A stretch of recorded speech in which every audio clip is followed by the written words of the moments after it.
téléphones. Vous avez tous des téléphones. Prenez-en soin, car dans ce téléphone, il y a les larmes et le sang d'enfants et de femmes qui vont chercher du coltan. Prenez-en soin.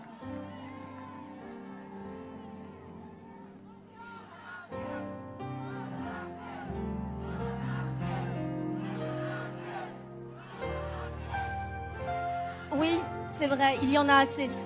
Il y en a assez de ces morts. Des millions de morts. 12 millions de morts en une vingtaine d'années. C'est le terrible résultat d'une course sans pitié vers les richesses du Congo. La RDC détient 2 des minerais les plus recherchés au monde, le coltan et le cobalt. Ces matières premières sont présentes dans beaucoup des appareils que nous utilisons tous les jours, comme les téléphones portables, les ordinateurs, les consoles de jeux et aussi les batteries de voitures électriques. Vous l'avez bien compris, ce sont les minerais de demain. Le Congo en détient 2/3 des réserves mondiales.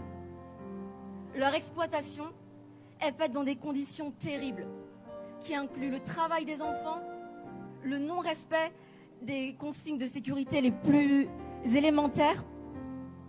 Et pour obtenir ces minerais, les milices armées tuent, pillent, violent, massacrent la population. N'oublions jamais le prix payé par les enfants congolais pour que nos enfants puissent jouer à leur console de jeu préférée. N'oublions jamais le prix payé par des millions de familles pour que nous jouissions des téléphones portables dernier cri. N'oublions jamais le prix payé par des milliers de femmes violées pour que nous puissions avoir des ordinateurs portables de plus en plus performants. Des entreprises comme Samsung, Apple, Microsoft et bien d'autres encore utilisent ces minerais et participent à ces crimes. Nous aussi, consommateurs, nous participons d'une certaine manière. Nous ne pouvons pas rester indifférents. Pour les 12 millions de morts en 20 ans, nous disons non. Pour les 4 millions de déplacés, nous disons non. Pour les millions de femmes violées, nous disons non. Pour les jeunes filles, les fillettes à qui on a volé l'innocence, nous disons non. Pour les milliers d'enfants privés de soins médicaux et d'éducation, nous disons non.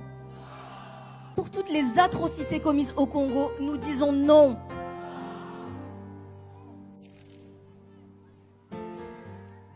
Qui est ton prochain? Qui est mon prochain? Je pense à ces jeunes filles aujourd'hui, en ce moment même, qui se font violer au Congo. Je pense à ces femmes. Et vous, pensez à elles.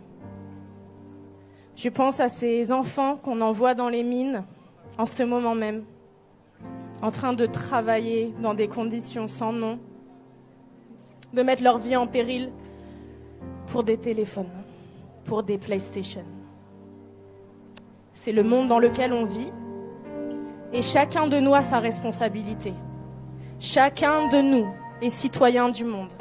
Chacun de nous a une voix. Et aujourd'hui, mon prochain, c'est le Congolais.